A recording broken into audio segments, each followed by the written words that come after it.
La presentación que vamos a desarrollar a continuación tiene por objetivo comentar aspectos vinculados con el estudio técnico constructivo de los edificios en el marco de un proceso de puesta a valor y conservación patrimonial. Pretende, en este sentido, reflexionar acerca de la materialidad de los edificios patrimoniales y puntualizar cuál es el alcance de las acciones de intervención directa sobre ella. Para iniciar esta presentación, parece oportuno reflexionar en primera instancia acerca de por qué y para qué es de interés analizar la materialidad.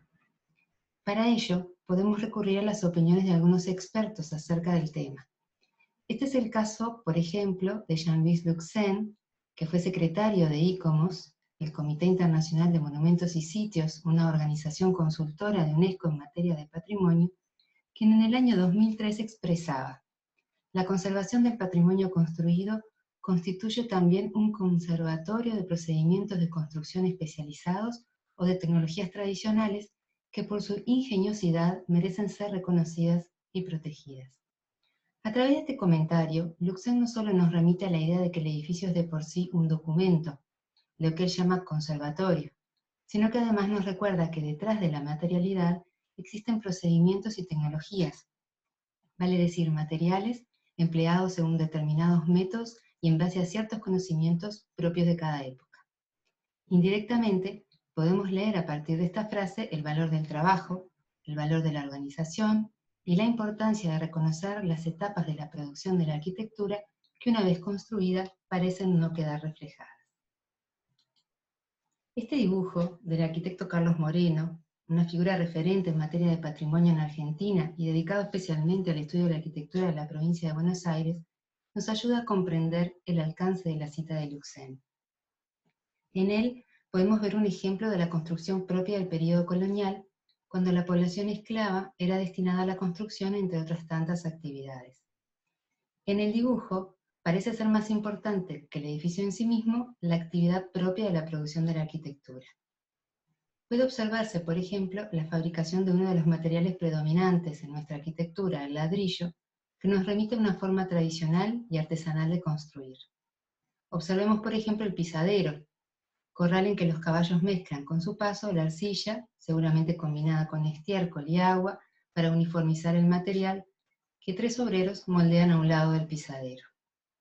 Podemos observar también el sector de secadero, un área destinada a disponer en fila las piezas crudas a la intemperie para pasar luego al horno de montón, típico en nuestro país, cuyas bocas inferiores cargan en forma continua el combustible.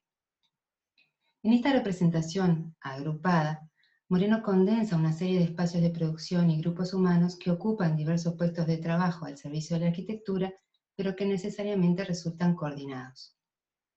Con igual intención puede observarse el edificio en construcción, cuya representación señala claramente las estructuras auxiliares. Estamos hablando de los andamios, de tablones y tirantes sujetos al propio muro, conforme éste crece en altura, y que dejarán unos huecos característicos cuando sean retirados, y estamos hablando de la cimbra organizada para sustentar la bóveda de cañón corrido con ladrillos dispuestos a librillo. Una vez terminada la obra, no será posible registrar en forma directa los detalles de la secuencia propia de cada fase constructiva. Sin embargo, la materialidad, según su naturaleza, y gracias a su configuración formal, estará directamente referida a ella. Esa es la ingeniosidad de la que habla Luxem. Esos muros y esa bóveda del dibujo son su conservatorio. Dejando de lado la representación de Moreno, podríamos hacer estas mismas observaciones en Montevideo de 1925. Esta imagen, de la esquina de las calles Cuareim y Ro, muy próximo a la Rambla, muestra en primer plano una edificación en proceso. Acercándonos, podemos ver un detalle de la misma que nos muestra claramente que la secuencia de trabajo en ejecución tiene muchos puntos en común con la que relatábamos a partir del dibujo de Moreno. Los muros son portantes, se aparejan de ladrillos aparentemente a tizón y ascienden elevando con ellos el andamio. Los tabiques se ejecutan en un espesor menor y modifican su aparejo, que ahora es a soga. Los marcos de las aberturas ofician de encofrado para los dinteles en arco, en este caso rebajados, también dispuestos a librillos como en la bóveda de cañón. Cronológicamente hablando, han pasado casi 2 siglos entre un ejemplo y otro, pero fácilmente es posible identificar que los modos constructivos siguen una misma lógica y que estos atesoran un valor de tradición que queda plasmado en su configuración material. Pero esta imagen nos aporta mayores datos, vinculados a otros diferentes procesos de obra, y en consecuencia nos advierte de realidades que convergen en un mismo momento histórico. Nos referimos en particular a los edificios que ahora observamos, que en la foto estaban a la distancia, y cuyos perfiles y alturas nos interrogan acerca de las lógicas constructivas y los materiales en que se sustentan. Estamos viendo al Palacio Salvo en construcción y a su derecha el edificio del Jockey Club, anterior al mismo, pero edificado también en hormigón armado. Esta fotografía tiene la virtud, como vemos, de registrar un verdadero punto de inflexión en la historia de la construcción nacional, la llegada y pronta difusión del hormigón armado. Este nuevo material y su tecnología vino a modificar sustancialmente el perfil volumétrico de la ciudad, habilitando la construcción en altura. Creó además nuevas especialidades en el trabajo. Surgieron los encofradistas, los herreros especializados en el doblado de aceros redondos para cemento armado, los calculistas. Además, los tiempos de obra se alteraron notablemente, modificando la secuencia constructiva de una arquitectura donde la estructura y la envolvente se independizaron casi definitivamente. Aunque no es objetivo de esta presentación desarrollar la cronología de las tecnologías constructivas y de los materiales aplicados en el Uruguay, sí resulta relevante marcar especialmente que es ese enfoque, el de la historia ocupada en la construcción, el que es muy útil para llevar adelante el análisis técnico constructivo de un edificio, especialmente cuando se inicia una propuesta de puesta en valor. La historia de la construcción, entendida como disciplina, es relativamente joven. Son todavía muy escasos en la currícula de las carreras de arquitectura o ingeniería a nivel de la universidad cursos dedicados a ello. Su enfoque proviene de las ciencias históricas, tal como lo refleja su propio nombre, y su objeto es el estudio cronológico de las técnicas aplicadas en la construcción de obras de arquitectura e ingeniería civil. Su interrogante más importante es ¿cómo se hizo? En esencia, se trata de una disciplina interdisciplinar, dado que cómo se hizo depende del contexto económico, cultural, comercial, político, etcétera, etcétera, del momento en que se proyecta e inicia una obra. Por todo esto, la historia de la construcción es una verdadera aliada al momento de establecer una valoración concreta de un edificio o bien patrimonial. Las imágenes muestran las portadas de las diferentes asociaciones nacionales de historia de la construcción que llevan adelante investigaciones en la materia. Los ingleses fueron en parte pioneros a partir de la creación de la Sociedad de Historia de la Construcción en 1983, pero hoy en día muchos países replican la experiencia. Aquí estamos viendo, por ejemplo, la Asociación Francesa de Historia de la Construcción, y en las imágenes siguientes podemos ver la propia de la ciudad de Bruselas, también la de la Sociedad Portuguesa, y a continuación la Sociedad de Historia de la Construcción de América, en donde lógicamente lo que vemos son estructuras de acero y hormigón que caracterizan a su historia constructiva. Podríamos concluir, entonces, al menos de forma preliminar, que la materialidad se comporta como el reflejo de una serie de atributos que ubican y contextualizan el edificio en su tiempo y permiten reconocer valores asociados a la tradición, los oficios, la innovación en materia tecnológica, entre otros tantos aspectos. Digamos entonces que la materialidad ofrece elementos a considerar desde ese punto de vista para una justa valoración del edificio. Desde este punto de partida, donde el análisis técnico constructivo resulta útil para valorar al bien en sí, podemos enfrentar ahora otra interrogante de carácter esencialmente práctico y preguntarnos cuál es el aporte del análisis técnico constructivo en la toma de decisiones al enfrentar un proyecto de restauración y cómo contribuye a preservar los valores del edificio. Alfonso Muñoz Cosme, profesor español, en la introducción de su libro Los estudios preliminares en la restauración del patrimonio arquitectónico, lo expresa claramente diciendo: no se puede conservar ni restaurar aquello que no se conoce, por lo que las labores siempre comienzan por un proceso de documentación e investigación del bien cultural. Por tanto, si interpretamos que el análisis técnico constructivo es parte del proceso de documentación e investigación, podemos afirmar que forma parte del proyecto de intervención y se inserta en lo que generalmente se conoce como estudios preliminares. La cita de Muñoz Cosme puede parecer innecesaria u obvia, porque es lógico asumir que sin conocer cómo se conforma el edificio es muy difícil dar una respuesta adecuada. Sin embargo, es importante recordar que las obras de restauración plantean un desafío técnico novedoso para el profesional. La dificultad se plantea porque el proyecto de restauración propone exigencias diferentes al proyecto convencional de arquitectura. Además de cumplir con los requisitos programáticos específicos, el técnico debe manejar varios aspectos adicionales a la vez que están relacionados con las preexistencias de valor. Primero, debe definir y conocer qué elementos materiales del edificio son los que representan o sustentan el valor patrimonial del bien. Segundo, debe establecer si esas preexistencias de valor están en condiciones de seguir en servicio y en qué medida es necesario intervenir para recuperarlas. Tercero, debe definir cómo y con qué materiales serán intervenidos. Y por último, debe proyectar el desempeño esperado de su intervención y elaborar estrategias para su mantenimiento, de manera de garantizar la conservación de los valores en el futuro. El análisis técnico-constructivo sin duda aporta herramientas para dar respuesta a todas estas preguntas o desafíos. En primer lugar, describe cómo están ejecutados todos los elementos materiales del edificio, y entre ellos aquellos de mayor valor patrimonial.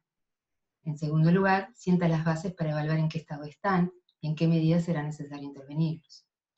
Esta base permite discutir cuáles serán los modos más apropiados para intervenir y cuáles para mantener el edificio. La experiencia ha demostrado, para estos dos últimos puntos, que la mayor preocupación debe estar en alcanzar la máxima compatibilidad entre lo viejo y lo nuevo. Esto implica que no todos los materiales y procedimientos son aceptables. Veamos un ejemplo internacional que nos muestra este punto: el Partenón en la Acrópolis de Atenas.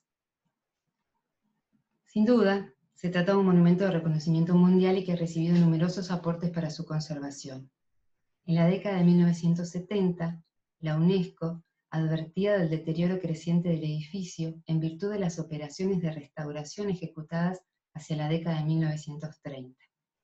Esta situación da lugar a la publicación cuya portada vemos, y podemos observar que incluye un extenso relato de las condiciones del monumento, además de explicar en el interior de la revista la secuencia de intervenciones de la que había sido objeto. Allí podemos leer: la preocupación más viva que suscitan los monumentos de la Acrópolis no proviene tanto de su situación estática general como de las fisuras que provocan los elementos metálicos de ensambladura insertos en el interior del mármol. En la arquitectura antigua se empleaban pequeñas clavijas de hierro que eran prácticamente inoxidables porque se revestían de plomo. En cambio, en las piezas de acero que utilizó en sus importantes y rápidas obras de restauración entre 1896 y 1933 Nicolás Balanos, no tomó esas mismas precauciones. Probablemente sobreestimaba las posibilidades del acero. Aquí vemos a Balano, ingeniero en jefe a cargo de la restauración, luego del sismo de 1893, fotografiado en el sitio. La descripción que leíamos en la publicación de UNESCO refería a una de las operaciones que Balano ejecutó, ligada a la reposición de las partes completas de los fustes de las columnas con la inclusión de clavijas nuevas de acero en sustitución de las clavijas originales. Esta operación estaba enmarcada en una mayor de anastilosis de gran parte de la columnata, para las cuales además empleó el hormigón armado como vector de unificación. Adicionalmente, Balano sustituyó sectores del entablamento por vigas de hormigón armado revestidas de mármol. Como se puede apreciar, el hormigón armado surge como una de las claves materiales de la restauración de la época. Y no fue esta la única obra, fueron muchas en las que se empleó definitivamente entre 1920 y 1950. Por ejemplo, en Knossos, en Creta, Lindos, en Ronda, Pompeya y Herculano, en Nápoles, Villa Adriana y Ostia, en Roma, y otras tantas. Estas operaciones fueron contemporáneas a la Carta de Atenas. Recordemos el espíritu de la época para entender por qué a principios del siglo XX se inició la práctica de sustituir los materiales tradicionales por el nuevo material hormigón armado. Los argumentos referían a su capacidad resistente, su durabilidad, mayor rapidez de fraguado y fabricación, y la disminución de costos. Esta confianza ciega en esa nueva técnica moderna supuso el paulatino abandono de los materiales tradicionales y la consiguiente pérdida de mano de obra calificada, así como el olvido de cómo construir y restaurar edificios de mampostería con los materiales de origen. Por esta razón, el conocimiento de las técnicas constructivas tradicionales fue perdiéndose paulatinamente. Para finales del siglo pasado se evaluó que era necesario, en el caso del Partenón, liberarla de todos los añadidos incorporados en los años 30. Y los reportes informan que si se contabilizan las grapas de hierro entre los anillos de cada columna, los refuerzos de cemento y otros añadidos, hay más de 145 toneladas de materiales que deberán ser retirados del monumento. El pasaje de aquella situación de la década del 30 y esto que comentamos de las últimas décadas del siglo XX, de un pensamiento a otro, estuvo marcado fuertemente por la experiencia práctica de la restauración. Y esta puede seguirse a partir de los documentos de referencia de la doctrina patrimonial que está conformado por distintas cartas. La de Venecia de 1964 marca un verdadero punto de inflexión en términos generales, y en particular para el tema que nos ocupa, pues recuerda la necesidad de demostrar por métodos científicos la eficacia de los materiales empleados en la restauración de los monumentos. La de Italia de 1987 es mucho más directa al respecto, al expresar que en el campo específico de la arquitectura, la experiencia de los últimos 20 años ha enseñado a desconfiar de las inserciones de materiales especiales, como el acero, el hormigón pretensado, las costuras armadas e inyectadas con argamasas de cemento o de resina. Las razones para afirmar esta situación surgen de los propios problemas de conservación causados por la intervención y por el carácter invasivo de la operación. Así, los análisis técnicos constructivos resultan ser una instancia previa fundamental, capaz de dirigir acertadamente el proyecto de intervención, en la medida que ahondan en el conocimiento de la materialidad y contribuyen a evitar intervenciones invasivas e irreversibles. La investigación científica cobra en este punto un rol protagónico y es la que ofrece herramientas para llevar a la práctica el análisis. Sus resultados se ven claramente reflejados en bibliografía especializada, como pueden ser algunos de estos libros que vemos en la imagen. En particular, interesa mencionar especialmente documentos que elaboran los comités científicos especializados, como ser el Comité Científico de Patrimonio Cultural. Este trabaja en varios temas interrelacionados, abordando tanto aspectos generales de los estudios como particulares de acuerdo a la naturaleza material del patrimonio. Por ese motivo, si vemos los distintos grupos de trabajo, podemos ver la conformación de aquellos que trabajan para materiales porosos e inorgánicos, para maderas, para patrimonio sumergido, etc.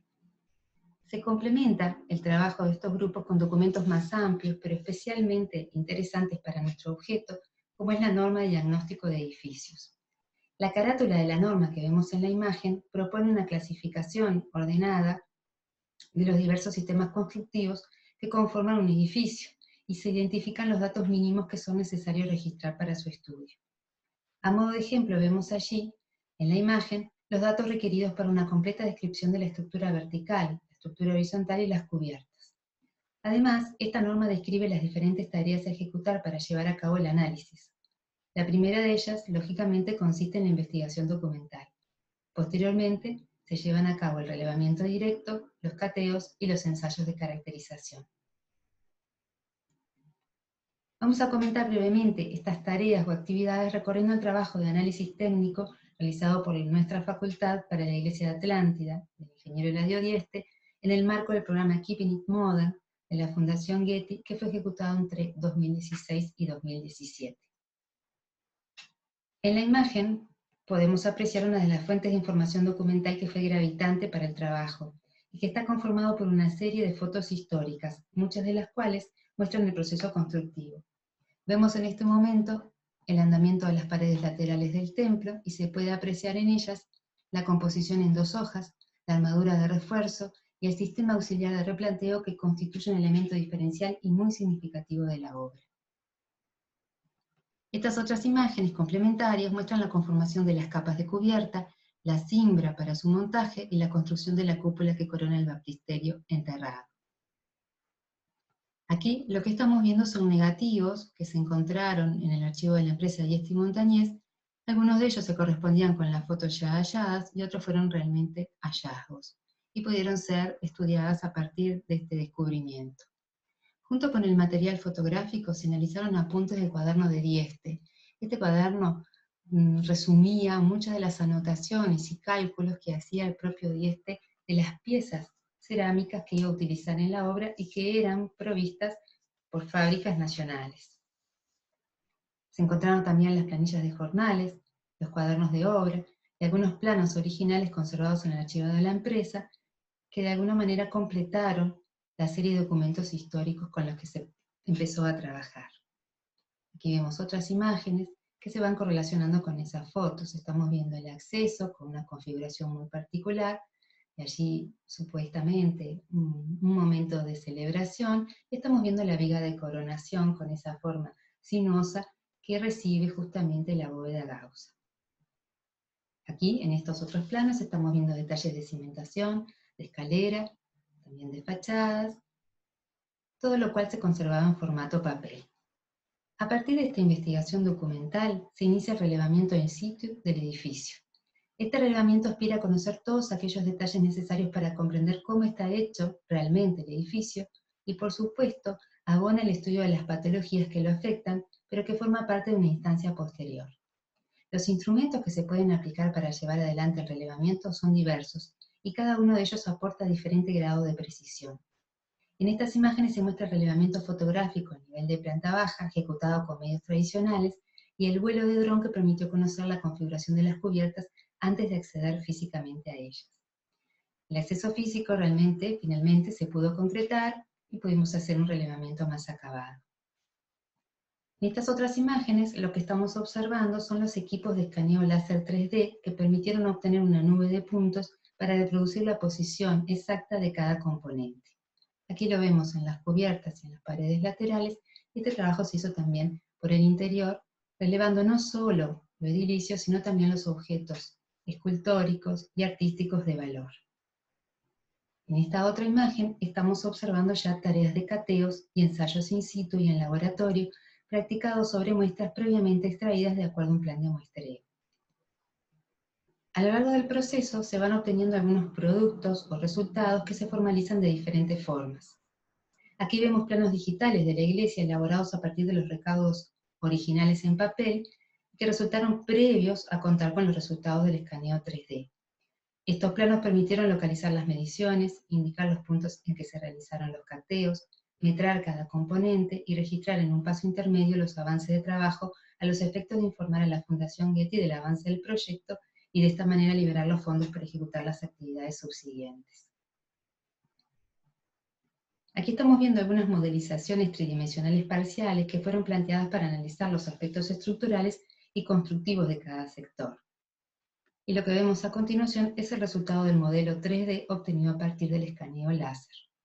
En este caso la cubierta, y aquí un modelo donde podemos observar tanto las fachadas laterales como frontal y una sección del templo.